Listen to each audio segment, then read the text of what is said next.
sa Tayuman po, dumating po ang hapon na sasamba kami. Ayaw po kaming pasambahin. Ang nagkataon po noon, si kapatid na Felix Manalo mismo ang nagsasalita. Ayun, sabi ni kapatid na Manalo, hindi kami bababa dito. Kung gusto mo, patayin mo na kaming lahat, hindi kami bababa. Ang sabi ng kapatid na Manalo, tatagan niyo ang loob niyo mga kapatid. Naka-akma ng papatayin. Handa ba kayo? Ang kapatid na Manalo, handa po. Sagutan kaming lahat.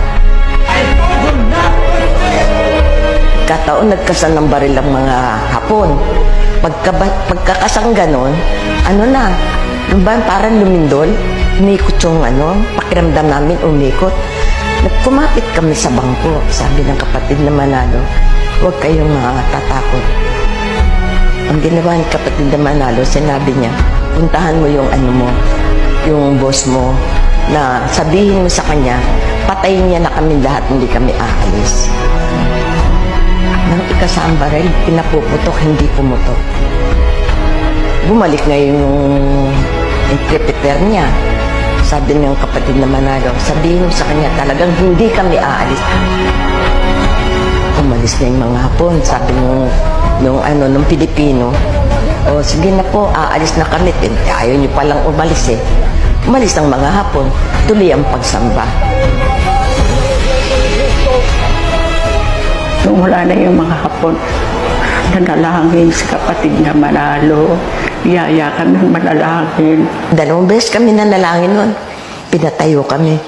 Ano man ang dumating na pagsubok sa atin, mga kapatid, pagsubok lang yan, tatagan natin ating loob.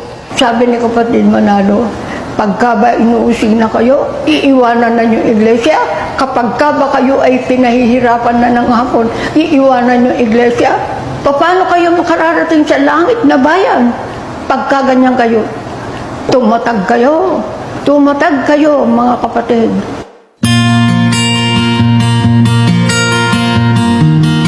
Maraming pag-uusig. Pag hindi mo nilabanan yan, hindi ka makapananatili. Pero ang unang-una na yun ang ipinayo na sugo, mananalangin kang parati. Tinandaan ko yun, yung sinabi sa akin ng kapatid na Felix Manalo. Personal niya akong kinausap. Wala namang ibang tutulong sa iyo, kundi ang Diyos. Kung hindi ka marunong manalangin, sinong tutulong sa iyo? Sabi ng ganyan, ang Diyos natin, tatandaan nyo, hindi lang kayo nilalang, hinirang pa kayo ng Diyos. Pagkasabi niya hinirang, alam ba niyo ang ibig sabihin ng hinirang? Inihalal niya kayo sa iglesia. Sa awa naman po ng Diyos, talagang walang nadisgrasya sa aming pamilya. Pagdating namin doon, lahat kami, sabi ng ama ko, lumuhod tayo, anak, magpasalamat tayo sa Diyos. Dahil yan, kapangyarihan ng Diyos yung nangyari. Saksing-saksi natin kung paano niyang niligtas tayo.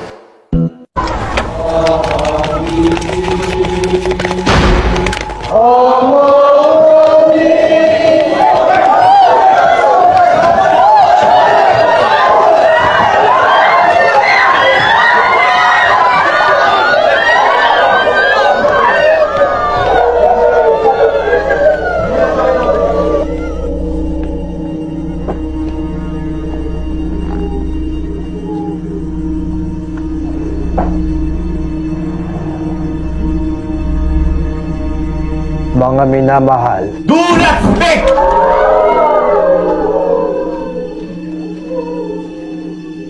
I did not receive my calling from you, but from God. Mga kapatid, I told you not to speak!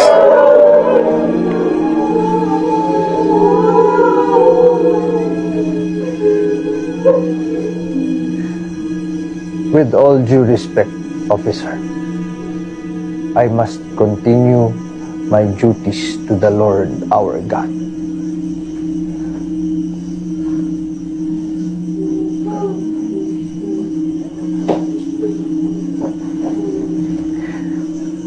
Mga kapatid, itinataguyod nating mga iglesia ni Kristo ang kapayapaan lalo na't sa Diyos. sapagkat ito ang banal na layunin ng ating Ama. Kaya tayo tinawag dito sa banal na iglesia. Alin ang kapayapaang ito na dito tayo tinawag ng Diyos? Ganito ang pahayag ni Apostol Pablo sa Colosas 3:15. At maghari sa inyong puso ang kapayapaan ni Kristo, na diya'y tinawag din naman kayo sa isang katawan, at kayo'y maging magpasalamat. Alin ang kapayapaang tinawag sa atin ng Diyos?